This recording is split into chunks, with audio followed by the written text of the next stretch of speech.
feuding architects, the mysterious Piasa bird, a scam colony. Learn how to use these in your RPG campaigns. Welcome to DiceGeeks.com Tabletop RPG Show. Level up your RPG campaigns by filling yourself with stories and knowledge. Explore topics from archaeology to film history to writing to literature and much, much more. This is DiceGeeks.com Tabletop RPG Show. Welcome to the show. My name is Matt, and I am your host. This is the podcast where we learn how to become better game masters and role players by filling ourselves with stories and knowledge. All right, guys, I have an incredible interview coming up today. But first, I create the books of random tables. They help game masters cut down their prep time and have more fun at the table. You don't have to waste tons of your precious time filling in all the details. You can just do so with dice at the table or let your players do it, which I prefer. You can find my books at Amazon.com, DriveThruRPG.com, and my own website, DiceGeeks.com. Or you can just hop on Google, type in the Book of Random Tables. You'll find a whole bunch of them very, very easily. I also have other resources with dungeon maps, quest ideas, story hooks, all kinds of awesome stuff. Again, they can be found DriveThruRPG, DiceGeeks.com, Amazon.com. You can just search for Dice Geeks or the Books of Random Tables. You'll find them. Also, when you get done listening to the episode today, just go ahead and like, rate, review, or subscribe to the podcast wherever you're listening. Those things help the show immensely. And also, if you would like to support the show financially, if you have the means, you can do so at patreon.com/dicegeeks. All right, here's today's interview. My guest today is the writer and game designer behind the Molten Sulfur blog, Tristan Zimmerman. Tristan, welcome back to the show. Matt, you know it's always a delight to be here. Yeah, absolutely. And people who listen to the show are probably getting the idea that like maybe you come on like once every other month and we talk about historical topics that you can use in your RPGs. So hopefully people have got that figured out by now. I don't know where people would get that idea. Yeah, absolutely. Absolutely. So yeah, so it is good to have you back and we have some great topics coming up. But I did mention you are a game designer. You are releasing a new game, isn't that right? Yeah. So by the time you're listening to this, the Kickstarter campaign may be over. It ends December 2nd. So if it's not December 2nd yet, run off to Kickstarter and look for Shanty Hunters. Shanty Hunters is a tabletop RPG about collecting magical sea shanties in the year 1880. It runs on the Gumshoe engine. It's super cool. It involves singing songs with your friends at a table. It's super fun. If you were listening to this after December 2nd, hey man, just go to moltensulfur.com. You can check out Shanty Hunters, see more of what's going on. But yeah, that's what's up with me. All right. And of course, I will put links in the show notes for this episode at dicegeeks.com. So anybody who is listening right now can head over there and you will be able to check out Shanty Hunters and Molten Sulfur. So as I alluded to, Tristan, your deal is history, using real history in our RPG campaigns. And so we usually take 3 topics. So we're going to talk about the mysterious Piasa bird and a South Sea scam colony. But first, we're going to kind of go cultured a little bit, right? And talk about a Florentine architecture feud. Sure. So I'll just quick mention, because probably 2 or 3 people are screaming at their iPods right now. The Piasa bird is in fact mysterious, but probably not in the way you're expecting us to talk about it being mysterious. So there's going to be a nice twist later in the episode. In any case, so Florence, let's set the stage. We're in the year 1366 in Florence. And the city is building a new cathedral, and this is going to be a big cathedral. It's going to be a grand cathedral, but nobody's really entirely sure how big or how grand. There was a model, and the builders were just like, we're going to replicate what's going on in the model. But that model had collapsed under its own weight. sometime in the mid 1300s, which is really just not a great sign, right? That this cathedral is going to go well when the model that you're basing it on just collapses in on itself. So in 1366, the Wool Merchants Guild. Florence is a big wool trading town, and the Wool Merchants Guild are the people responsible for building the cathedral, for funding it, for organizing it. The Wool Merchants Guild announces, "Hey, we really need another model because the builders are still building, right? Like they're just kind of putting stones on top of each other. What's the final product going to look like? That's not our problem," says the builders. So the Wool Merchants Guild announces a competition to create a new model. This is very much building the aircraft mid-flight. But the winner of this competition is a guy named Neri di Fioravanti.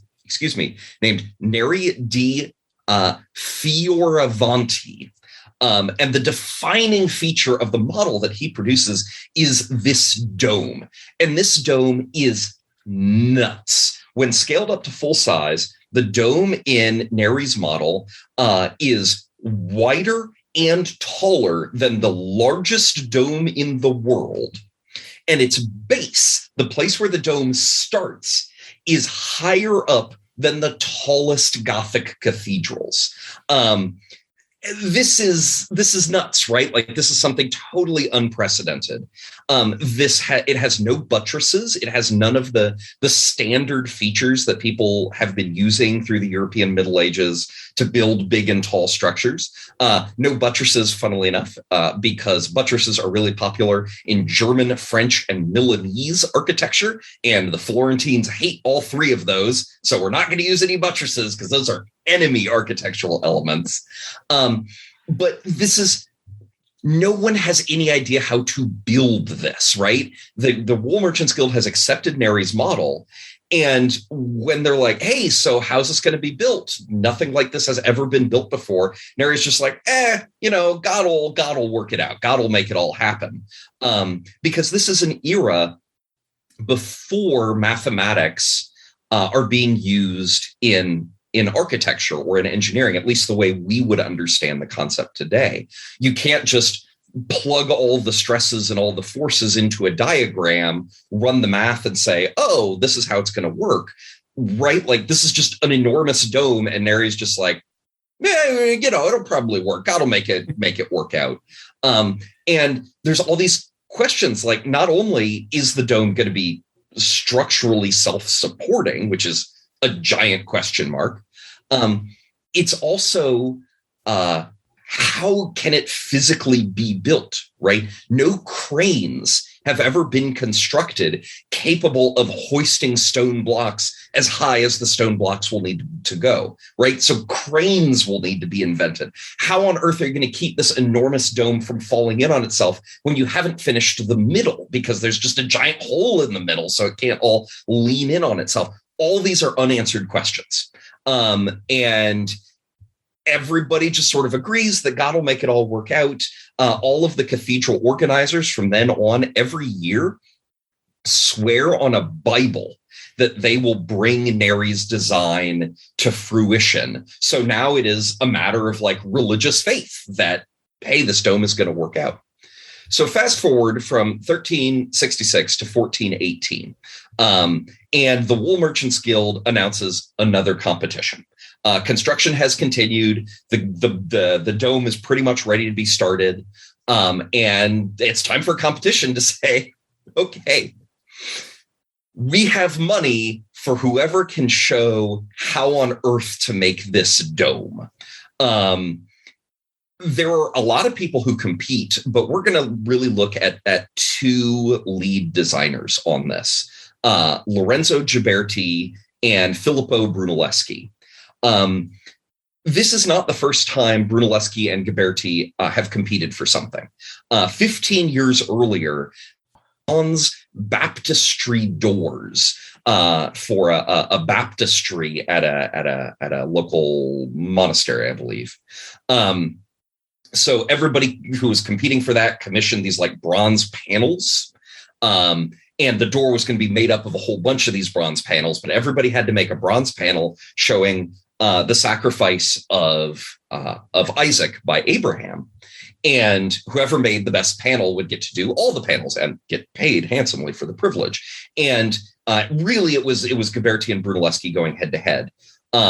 And ultimately, Ghiberti won this one, and Brunelleschi was just so mad about it that he never worked in bronze again for the rest of his life, and he stormed out of Florence, and he didn't come back for 15 years. So fast forward 15 years, now it's a competition to design the dome, and once again, Brunelleschi is back in town, and it's Brunelleschi and Ghiberti going head to head to see who is going to win the competition and design not necessarily the dome, but like design the things that are going to make the dome possible, design the architectural techniques. Now is a great time to talk a little bit about our two heroes here. Brunelleschi is this like real secretive guy who is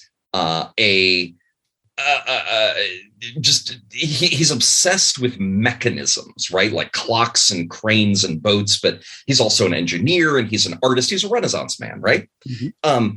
Ghiberti is also a Renaissance man, but where Brunelleschi is like secretive and inward focused, Brunelleschi is this like really nice guy that everybody likes. He's first and foremost an artist. He's also probably a bastard, right, of illegitimate birth, which is fun. Once again, they edge out all the competition. And after, I want to say, a year of dithering, the Wool Merchants Guild comes back and gives a real shocker of announcement. Ghiberti and Brunelleschi both won. Both of their designs won, even though their designs are like different designs. Like, you both win. Congratulations. You're both in charge of the project. Make it work out, right? Make it happen. And we will pay you. And so they both go into it. I neglected to mention Brunelleschi, the secretive one, also at this point is like really well known for doing like weird treasure hunts in the catacombs under Rome. And Ghiberti is by now really famous for being a procrastinator because it's been 15 years and those bronze baptistry doors are still not done, and neither are a bunch of other projects that he has taken on.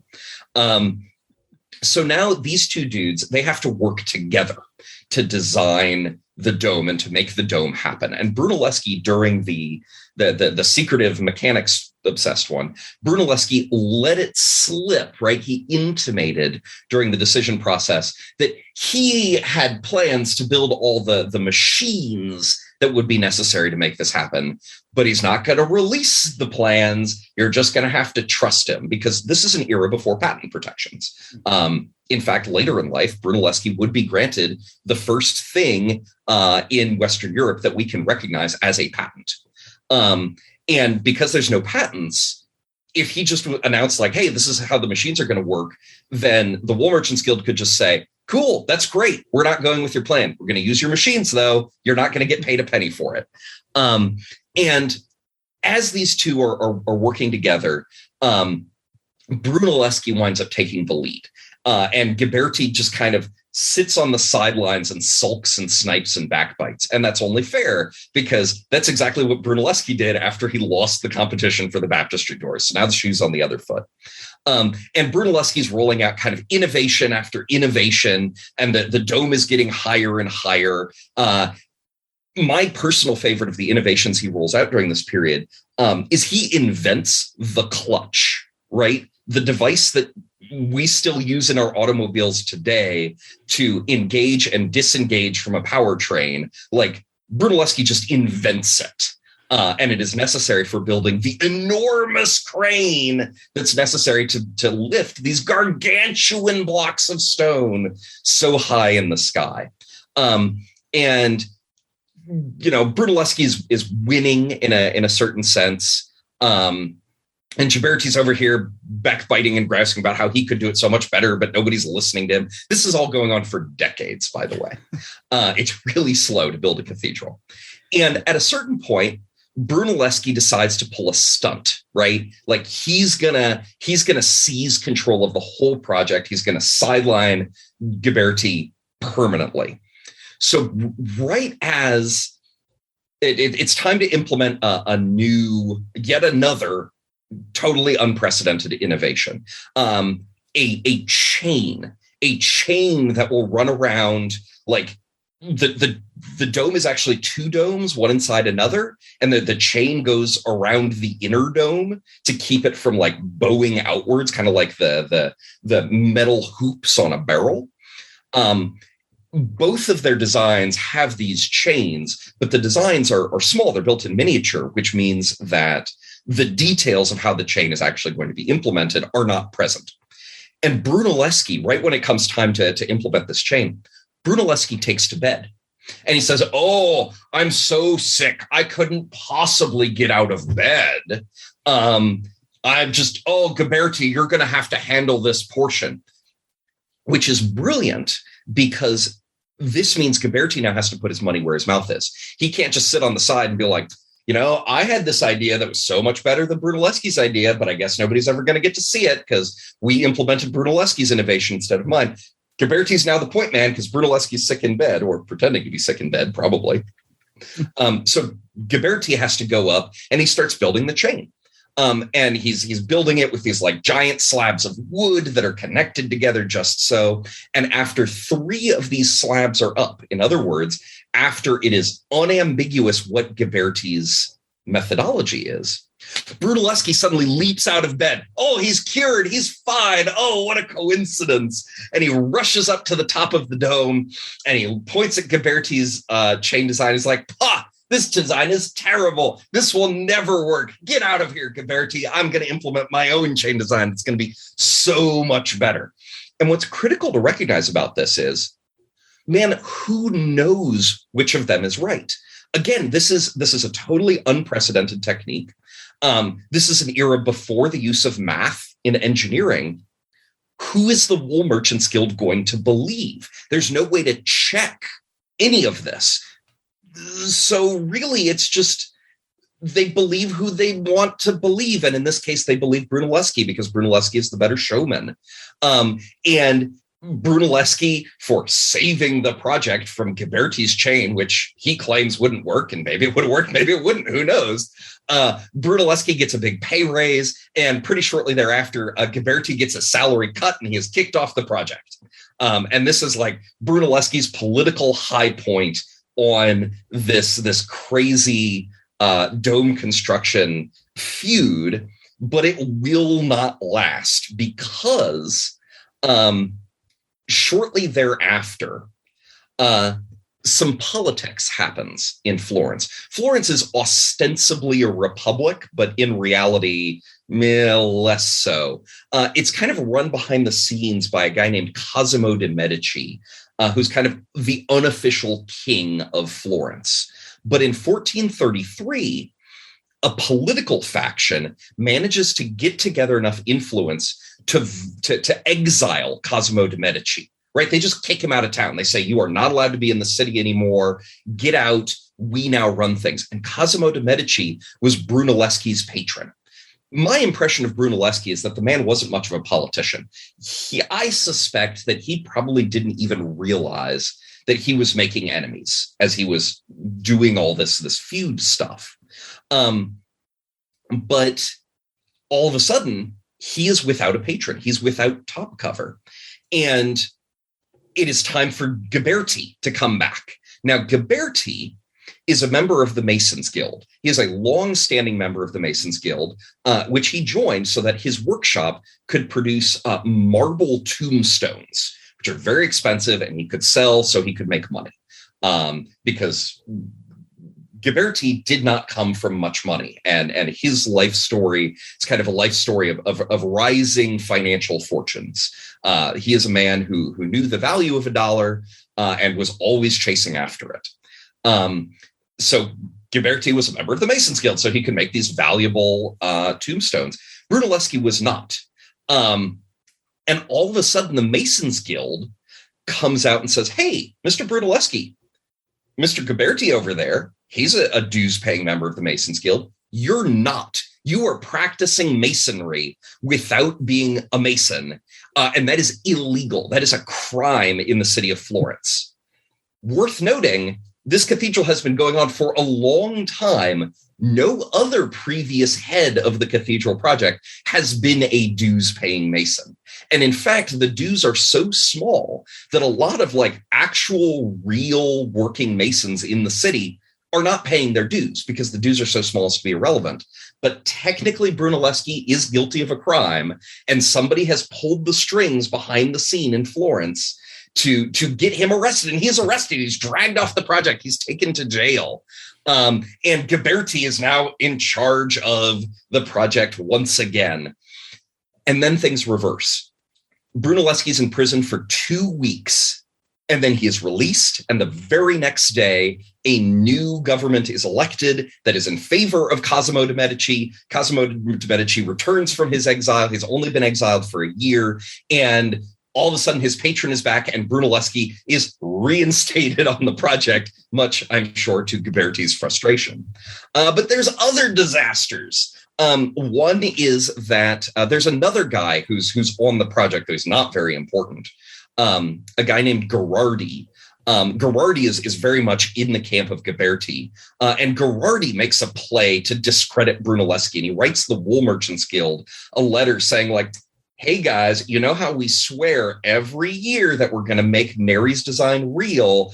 I just ran the numbers, and Brunelleschi's dome is not steep enough to be as tall as Neri's design. I just wanted to let you know that is a lie, right? Like either he ran the numbers wrong or he just flat out lied to the Wool Merchants Guild. Brunelleschi managed to cover his butt, managed to say, no, I promise you, I am really serious about building the impossibly tall dome. It's all fine. The Wool Merchants Guild paid Gherardi an amount of money that was literally so small it was an intentional insult, right? By way of a thank you for the warning, and sort of kept him on the outskirts of the project. Another thing that befalls Brunelleschi, his son runs off. Brunelleschi has an adopted son by the name of Bugiano, and he's an apprentice. He's apprenticed under Brunelleschi. He's a sculptor. He's a craftsman. He's all kinds of important things. He's very important on the cathedral project. But Brunelleschi is a terrible father. And he's insulting Bugiano, and he's not paying Bugiano.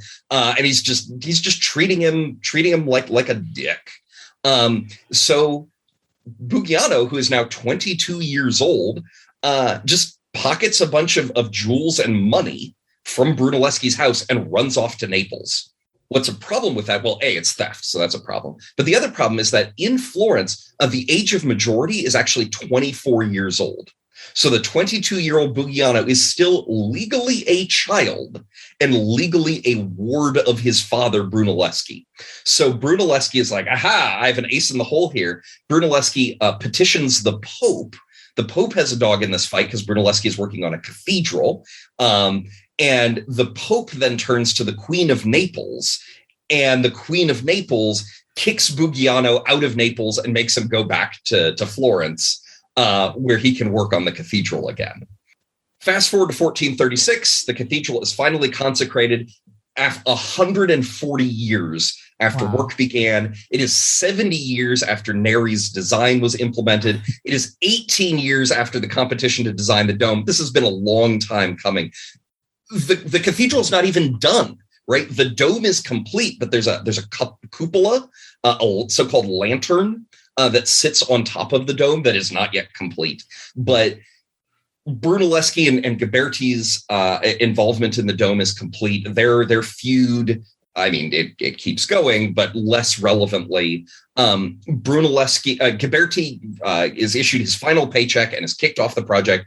Brunelleschi gets to stay on the project because the cathedral isn't quite done. He keeps drawing a salary. Ultimately, when he dies at age 69, he is interred in the cathedral. He's one of only 2 people buried in that cathedral to this day. The other person buried there is Saint Zenobius, the patron saint of the cathedral. So that's august company to be buried with. Ghiberti dies later at age 77. And he dies wealthy. So he kind of gets the last laugh because he dies later and he dies rich, whereas Ghiberti was never very good with money and died poor. So This is very long. Yeah. So what do we do with all this, Tristan? What do we do with all this? And the answer is we have in your fictional campaign, right? The campaign you're already running. I would say it's safe to bet that somewhere in this campaign, there are large scale building projects, not necessarily cathedrals, but maybe cathedrals, maybe spaceports, whatever, maybe, the headquarters of the Legion of Doom. Who can say? But we can easily imagine a similar back and forth feud between two architects with the PCs employed by both. Right. So you've got this Ghiberti analog. You've got this Brunelleschi analog. They both hate each other, and they would both love nothing more than to hire on the PCs to screw over their rival and give them a leg up in this ongoing feud. You can start with a competition, right? Just like the Wool Merchants Guild had, where it's like, okay, spy on my rival. If you can, steal me his model so that I can see what he's doing. If your fictional campaign setting also doesn't have patents, stealing designs for the machines would also be super useful. Or destroy their model, or, do whatever you can to give me a leg up.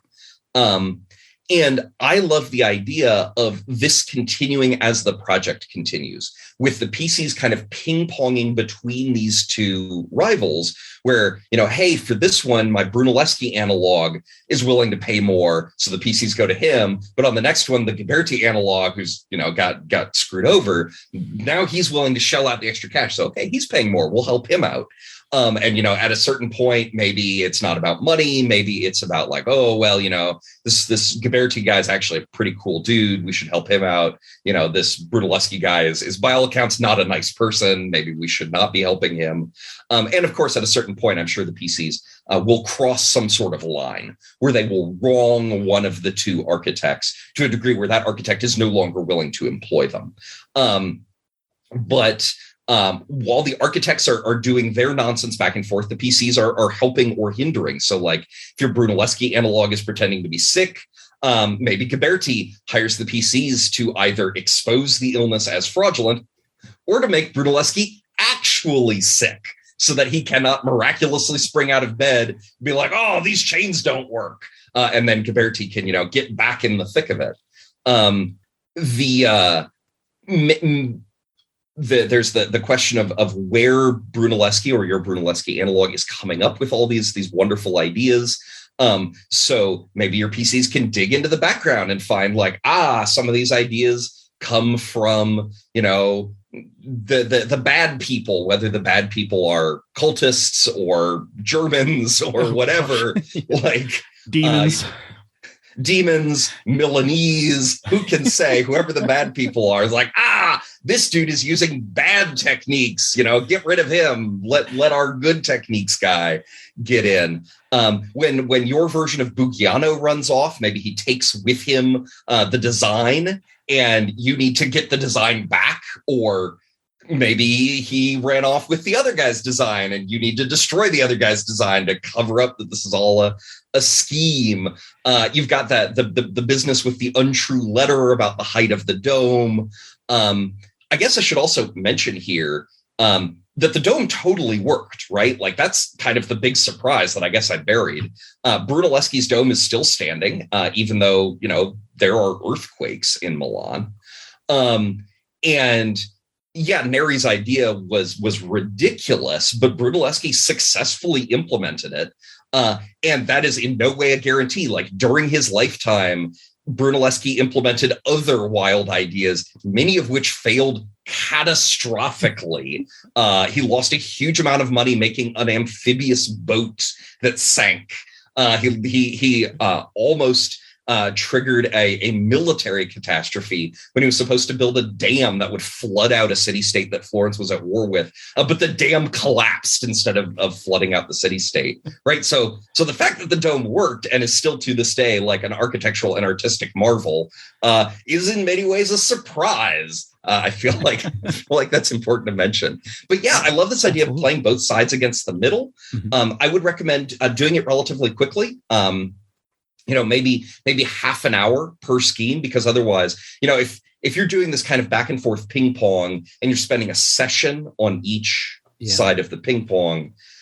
That's a lot of time, right? That's probably more time than you want to be spending. Your players will probably get bored at the repetition. So keep it moving fast. Well, maybe not half an hour, maybe an hour, but keep it moving fast. Probably want to throw a surprise twist in the middle of it, like Cosimo de' Medici getting exiled. You probably want at some point one of these two architects to be like, no, I'm not hiring you. You really screwed me over. You guys are mean. You're jerks. I'm not going to hire you on anymore. So it's no longer ping pong. Now the PCs are invested. They picked a side. And boy, I sure hope they picked the right side. But yeah, that's how I'd handle this. Yeah. And I mean, obviously there's a lot there and a lot of different types of campaigns. I think too, like when you were mentioning, if just for me, if you're running kind of a really kind of adventure-y style, party, and they come across this, I did like the idea when you mentioned when the guy's son runs off, have him take the plan. So he needs like an adventuring party to like track him down or something like that. I think that would be really fun too, that if you have kind of a rugged group instead of a group that likes to talk a lot. Yes. And maybe your version of Bugiano, he doesn't run off to your fictional Naples analog. He runs off to his friends who are, living in a cave in the woods, and his friends are really bad. And how convenient then that we have this crew of door kickers ready to slice some monsters in order to recover those plans. Yeah, absolutely. And make sure that the plans, if you're doing it that way, make sure the plans aren't like blueprints, that they are a giant physical model, right? Like Neri's model, the not the original model, but the model that replaced the one that collapsed. Neri's model was so big that not only could you walk around in it, once it became no longer necessary because, Brunelleschi and Ghiberti were on the scene, the cathedral used it as a urinal. Right, you could go into it and stand in the model and pee on the model from the inside and have a little bit of privacy. So if you had it, like if the model is that big, then transporting the model is a whole new adventure in and of itself. Oh yes, then that just makes it, I think, even better. That would be hysterical, because you could do all kinds of things with wagons or ships, trying to get it onto a ship, or you could do anything with that, and that would be a lot of fun. Or you finally get there and some farmer has moved into it using it as a little house or something. Yes, I love it. Like, well, but you can't evict me. Like, this is nice. It's made of stone. I've never had a stone house before. Yeah, it's like, no, this is the model of the thing. We got to get it back. But I've been peeing all over it. Yeah, exactly. No, this is where my field hands now go to the bathroom. This is great. Or whatever. Yeah, so obviously there is a lot there, and as always, we could continue to go on. But I did like your, when you mentioned like it could be a spaceport, it could be some huge thing, like in science fiction or fantasy. It's just like whatever setting you're in, this idea works, and that's where I really think that using real history really adds life to our campaigns, because it works in fantasy. It works if you're obviously playing something that's closer to our real Earth, and then it also works if you're playing in science fiction and fantasy. Yeah, for me, the thing that really makes that come alive, even in other settings, is the idea that nobody knows who is right. And so even in science fiction, if it just make it a totally unprecedented spaceport, right? Like nobody's ever tried to burrow giant vertical tunnels into the mantle and build the spaceport down in the mantle before, but it's a weird planet, so you got to build it that way. And you got two dudes who each of them are saying like, oh, your math is totally flawed. Your version is going to fail. No, your version is going to fail. Your math is totally flawed. Like make it so that it is genuinely unknowable, particularly to a layman, who is right. Yeah. Yeah. And I mean, and as you're setting it up there, it works perfectly for, say, like a Star Trek campaign, because then the crew is pulled into like this mediation between two factors, and the Federation is just telling them, get the thing done. And the crew is pulled into this moral dilemma between which one of these guys is okay and which one of these guys is crazy, and trying to. So, I mean, I think it works great. I think, that's where history, it can just give us such more, just more depth to things, because like just taking this as a blueprint and kind of rubbing the serial numbers off, you just got like an awesome thing with a lot of depth without, reading a 300-page book or trying to come up with something really quickly. It just gives you a blueprint for trying to run this situation. I think it's awesome. Yeah. I could not agree more. Yeah, absolutely. All right. Well, as always, the first one goes about like a half hour or so, yes. And we'll try to fly through these next ones. But a lot of cool stuff here as well. The next one actually is kind of close to home for some of us who live in the Midwest. We're going to look at the mysterious Piasa bird. Why don't you set this, that up for us really quickly? Sure. So if you visit lovely and exotic Alton, Illinois, you will find just upriver from the city center, a lovely historic downtown, home to Fast Eddie's Bon Air, which I'm sure we both know for food on a stick and just really surreal radio commercials. If you go a little bit upstream from there, you will come to these bluffs, and you will find painted on the bluffs this enormous mural depicting like a weird dragon thing.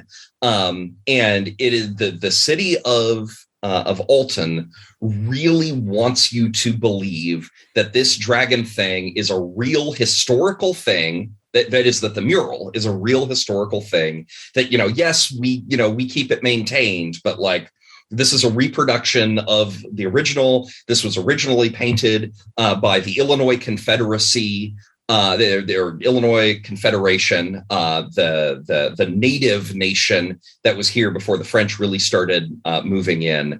And this is all for realsies historical. And the truth is, of course, much more bizarre than that. In 1673, a French Jesuit missionary named Jacques Marquette descends from Quebec to explore the upper reaches of the Mississippi River. And he has kind of a wild time, but eventually he comes to what is today Alton. And Alton, for those keeping score, Alton is kind of across the river from St. Louis and just a little bit up the Mississippi. And he records in his journal that at the site where Alton is today, along the bluffs, he sees painted two monsters.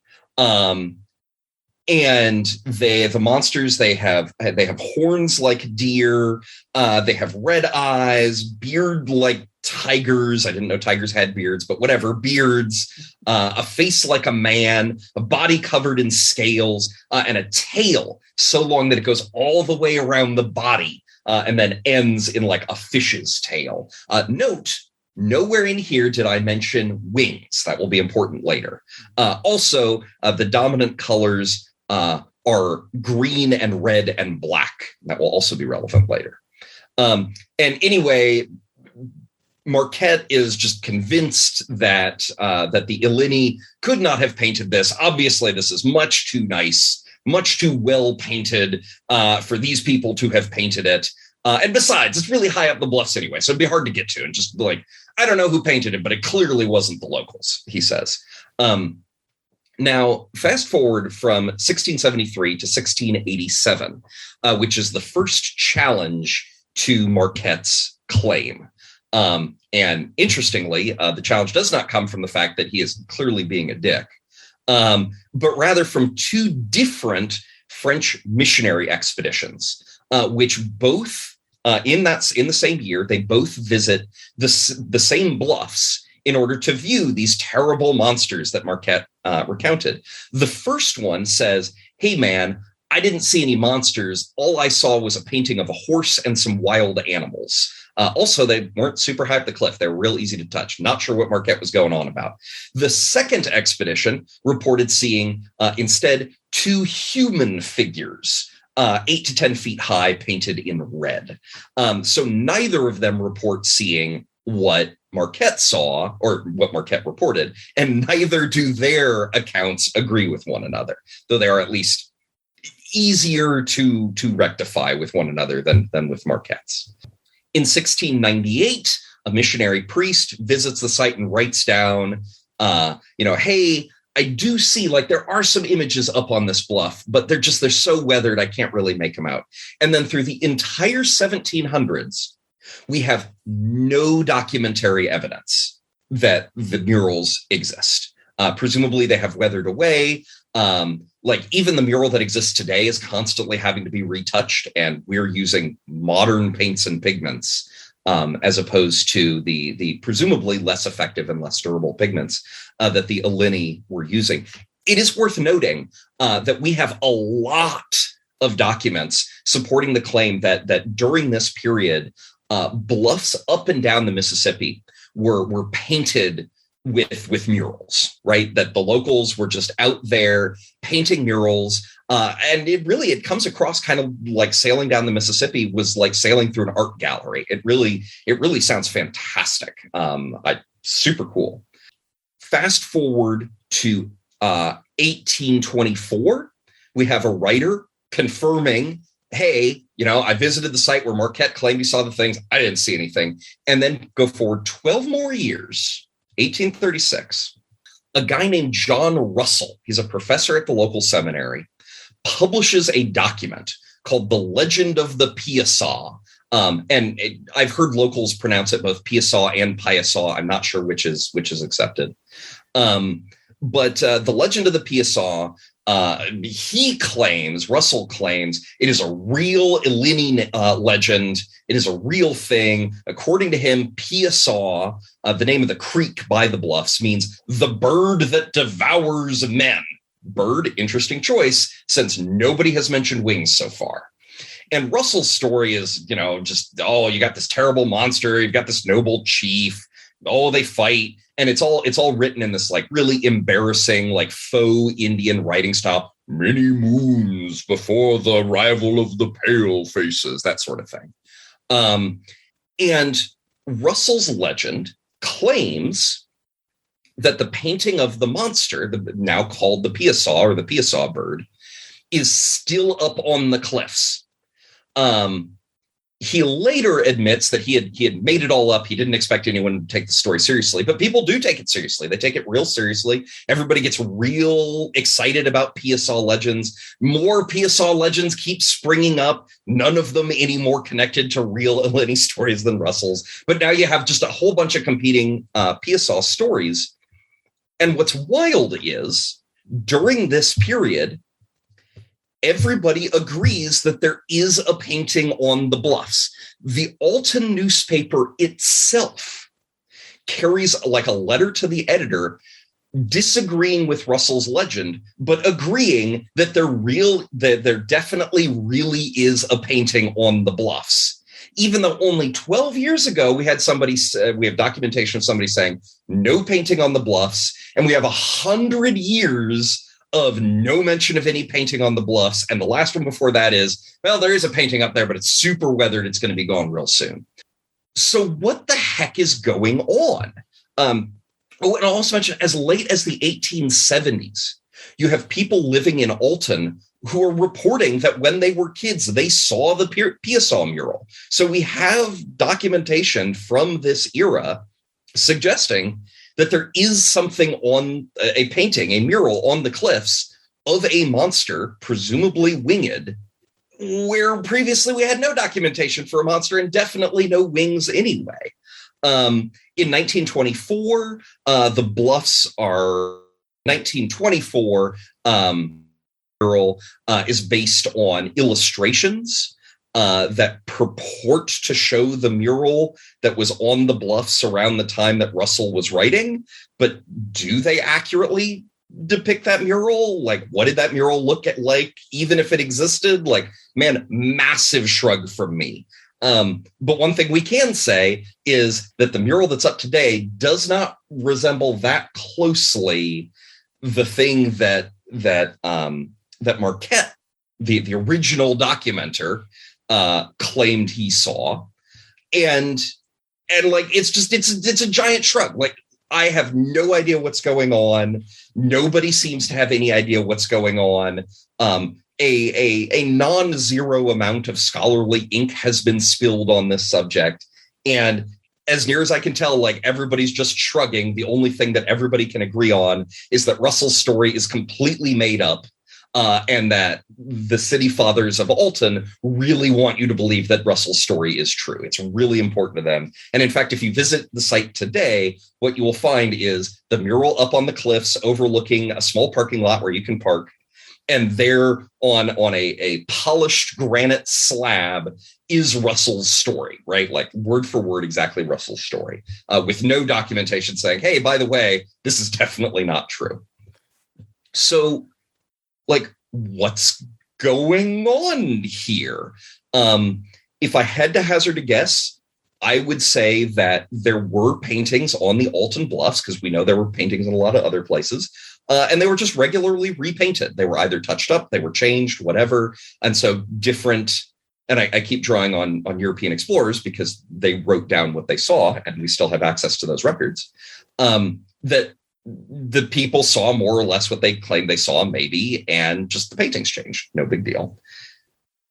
But then what happened in the 1830s? Was there actually an image on the cliffs? Did it have wings? Who put it there? Massive question mark. In real life, I don't have an answer for you. But in your fictional campaign setting, if you're going to do something based on the Piasa bird, my recommendation is, well, you know, my recommendation is to frame it as a mystery, right? Like, hey, everybody agrees there is a painting up on the bluffs. There was not a painting up on the bluffs a year ago. What's going on here? What is the answer to this mystery? And, you know, some possibilities. Maybe it's a stunt by the city fathers trying to generate tourism. If you're running a game where you want to give it some Scooby-Doo vibes, you know, the PCs can investigate and discover that it was the real estate developers all along. What a shocker. Maybe it is, if you're running a more supernatural game, maybe it is a portent of the imminent return of the real monster, which is going to come here and eat a bunch of people. And, you know, this is a big warning. And the adventure ends with you having to fight the real Piasa bird. My personal favorite, if you want to keep it grounded and less supernatural, is that it is a scheme dressed up by a local preacher who is trying to pretend that there is an indigenous religious revival going on, that everybody, that your Illini analogs. And in 1832, there were still Illini or near in the general vicinity of Alton.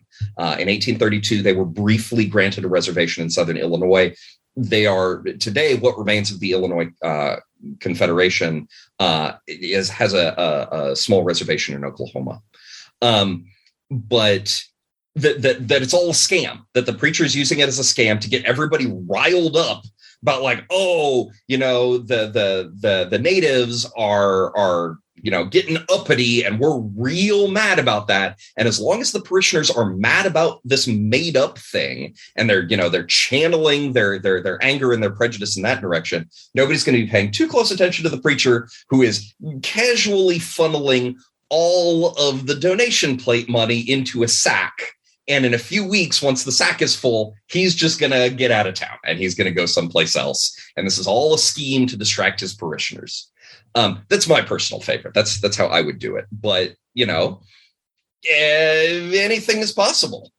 Yeah, yeah, and obviously, I mean, with all of these, there's a lot of stuff there and a lot of different ways that you can take it. And I thought some of yours were really good. I think it certainly fits into like a Supernatural or a Call of Cthulhu game.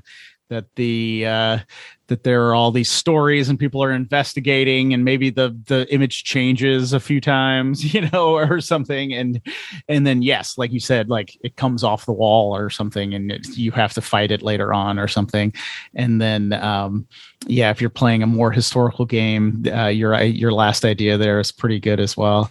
But yeah, I think there are a number of different ways that you can kind of take this.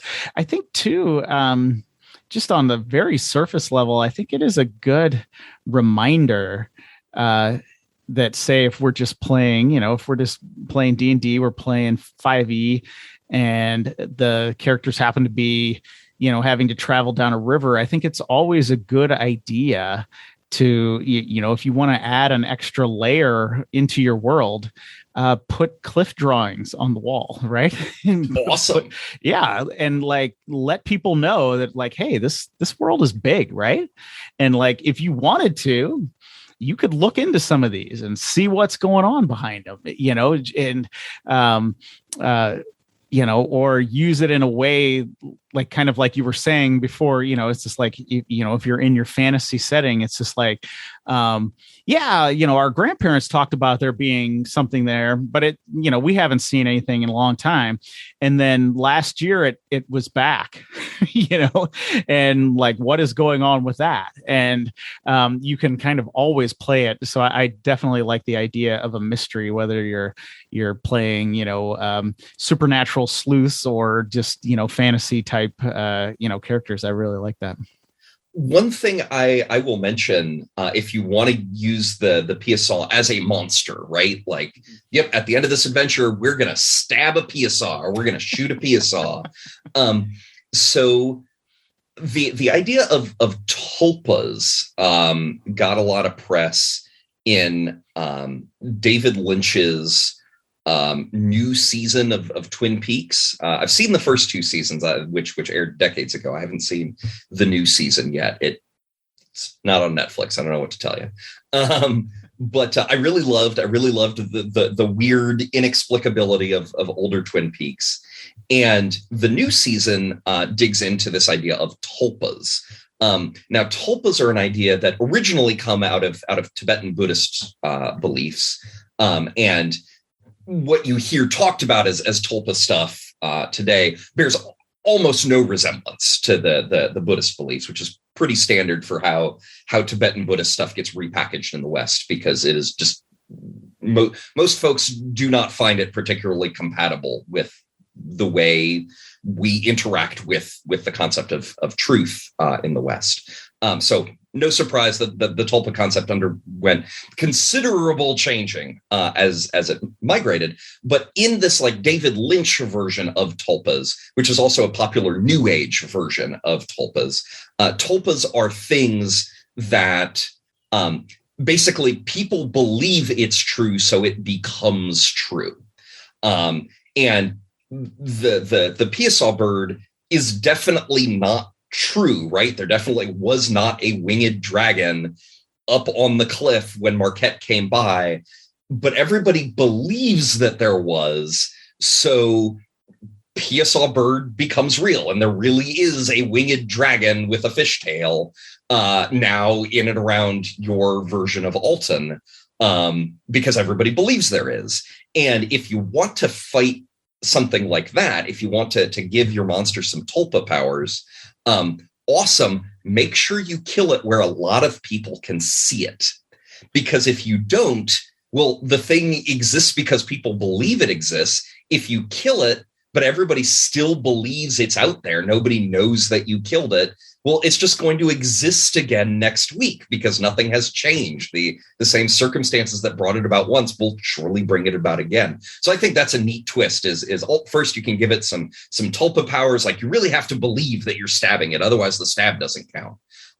But also like, yeah, man, you have to lure this thing into the town square and kill it in the town square. Otherwise the killing simply won't take. And I think that's a fun twist. Yeah, that would be a lot of fun. I also like your Scooby-Doo kind of idea as well, that it's somebody's scaring them off because there's oil on the property, or the new railroad is going to come through, or whatever the developer is. But that would be a fun one too if you're running a lighthearted game like Fast Eddie just wanted more people to come to Alton so he could sell them food on a stick. So Fast Eddie's out there at night painting up the Piasa mural.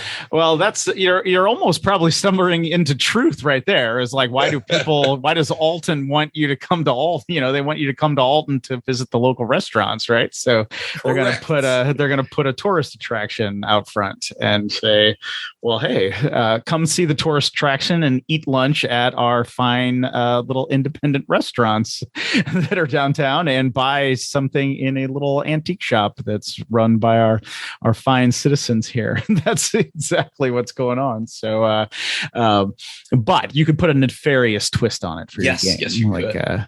I forget what some of those games are, but like the Kids on Bikes games, or the Bubblegum Shoe game, or something like that. And I think there is even a Scooby-Doo where they meet Cthulhu, but I can't remember the game.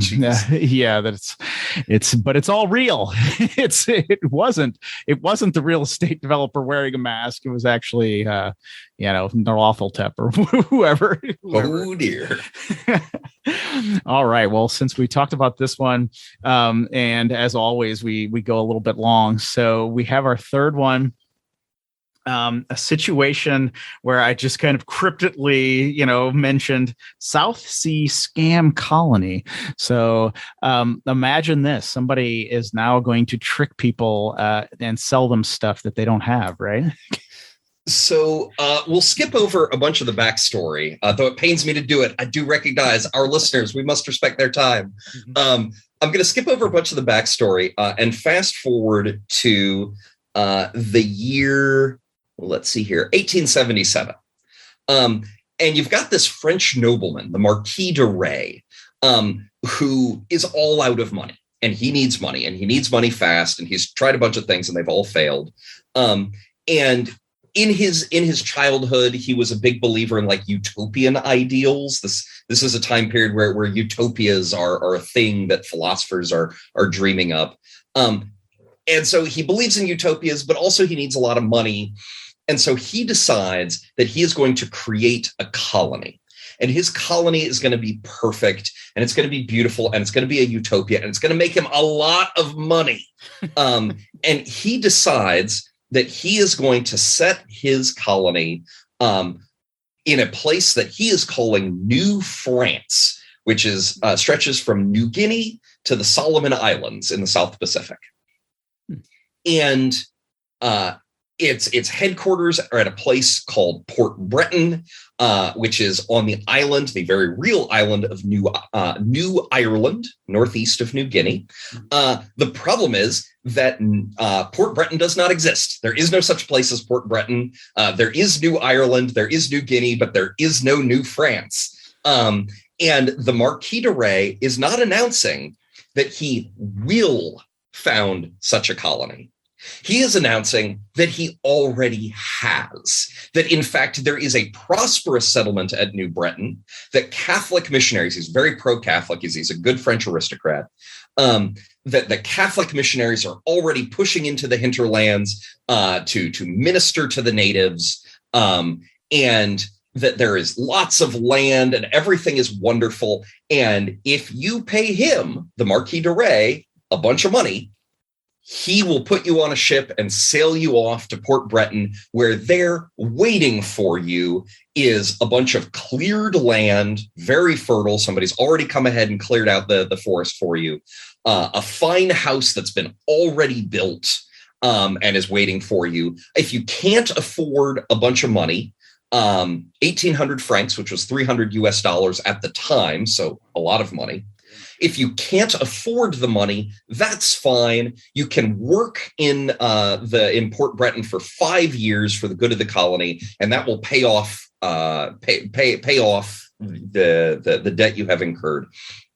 But really, don't worry too much about the work, because New France has imported and will continue to import coolies, Malay and Chinese coolies, indentured servants, who will do the actual heavy lifting. And you'll be doing light work. So pay your money and come on down. The weather is always mild. The soil is perfect. Disease is unheard of. There are no natives. Everything is great. And it's all a lie. Every word of it. The spot that he picks out for Port Breton, he just points at a map and he's like, this is where Port Breton is. Port Breton does not exist and is in a swamp, right? A lowland swamp full of disease. New Ireland, the island, is full to bursting with native New Guineans, right? New Guinea historically has always had a very high population density for its Stone Age tech level. And the island of New Ireland is no different. Very high density. Lots of people already living there. They do not live in the swamp because they're not stupid. No one wants to live in a swamp. Are you crazy? The soil in the swamp is almost all sand. Everything about this is as worse as possible. So the Marquis de Ray, he sets up a charter. He is the head of the colony. He is the divinely selected King Charles I. Boy, he would love nothing more than to move out to his kingdom of New France, but just he's got business affairs that are keeping him here in Europe. He's very sorry, but he'll be along as soon as possible. Don't worry. In the meantime, he's got this charter that lays out how the government is going to work.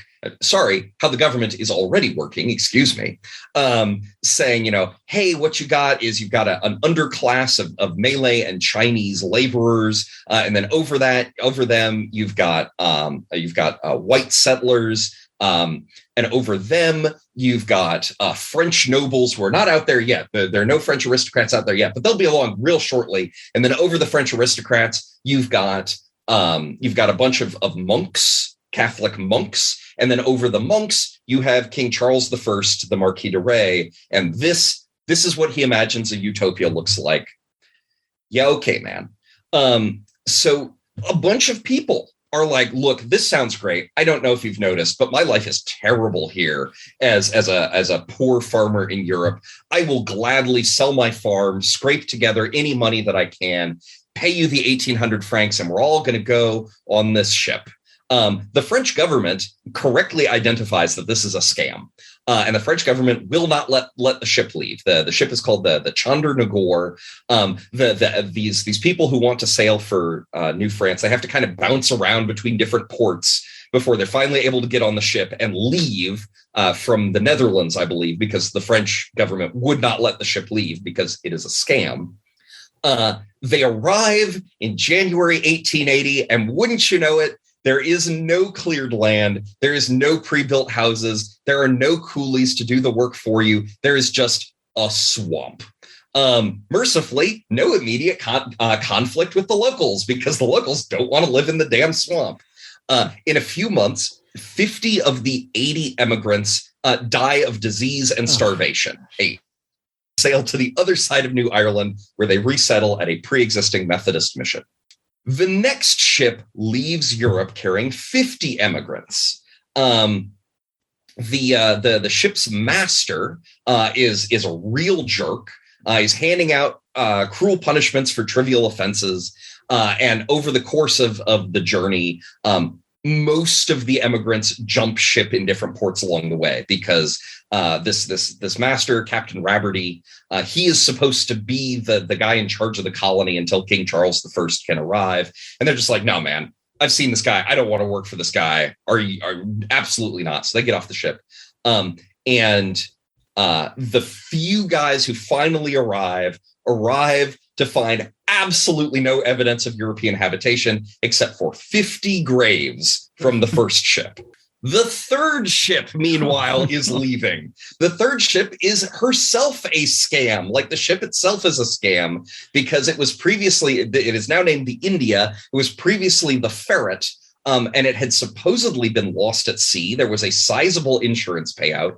And then she was discovered later, renamed and repainted in the possession of the Marquis de Ray.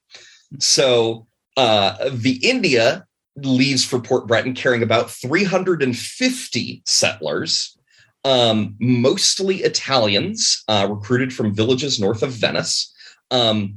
This is an area that at the time was particularly racked by war, so these guys were even more desperate to get out. They land in October 1880, joining the few guys from the Genil, the second ship, who are still there.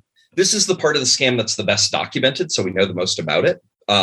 But they're unloading the India, and it suddenly becomes clear that no planning went into this whatsoever. There's boxes of knife handles without knife blades. There's machinery for a sawmill, but no axes. There are wheelbarrows without wheels. There's bricks to build a cathedral. There's machinery for steam power, but there is no quinine.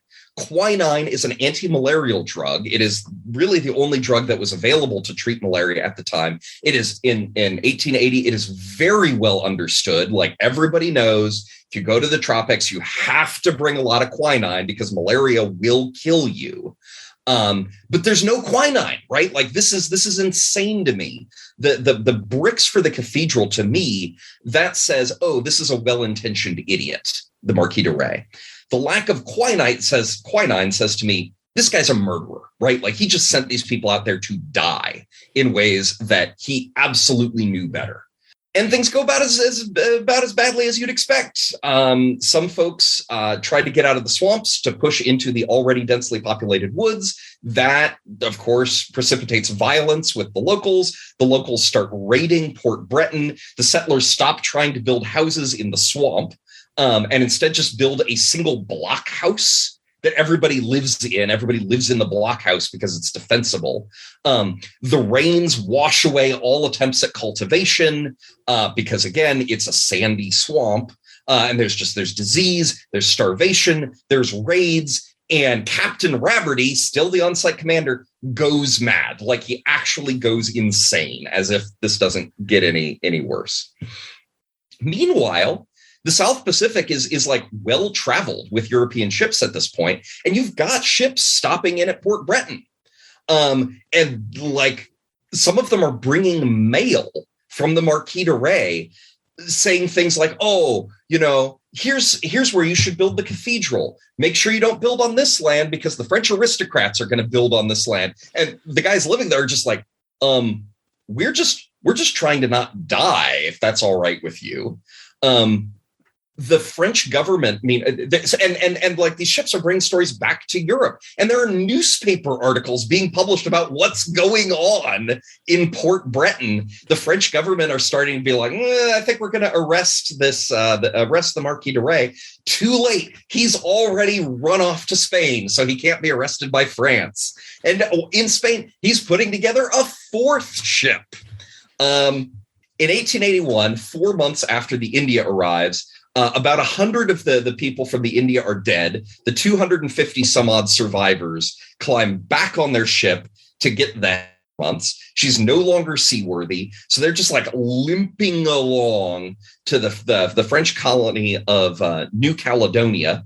They run out of food and water along the way. Even more die. The 217 survivors are relocated to Sydney, where they are able to set up a community in Australia that they call New Italy. The fourth ship arrives to find New France abandoned again. Stop me if you've heard this story. 150 settlers from the ship get off. They set up shop. Most of them die. The 38 survivors are evacuated to Sydney. The Marquis de Ray is arrested in Spain. He is extradited to France. He goes to prison for 5.5 years. After prison, he lives for 5 more years. He does more fraudulent schemes during those 5 years.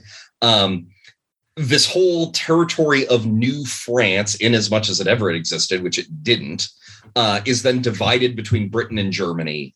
And the so-called de Ray affair or the Port Breton affair is kind of put to bed. All right. So, okay, this is like, this is beyond gameable, right? You've got this scam going on. You've got hundreds of people getting shipped across the world to die in a place that doesn't actually exist. They've been sold things that don't exist. Like, to me, the place I would insert your PCs in here is you have a PC, an NPC that either they care about because like this is an established NPC and they're like, oh, Susan, we like Susan.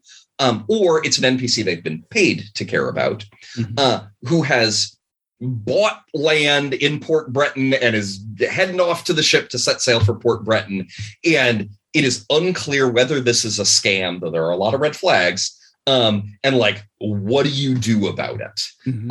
You might also have the PCs kind of bump into the scam while they're out traveling. So if they're sailing in a ship, they might meet your version of the Leaky India, which is fleeing Port Breton for New Caledonia, and be like, hey, wow, boy, you guys are clearly starving. There's a lot of corpses on this ship. What's happening?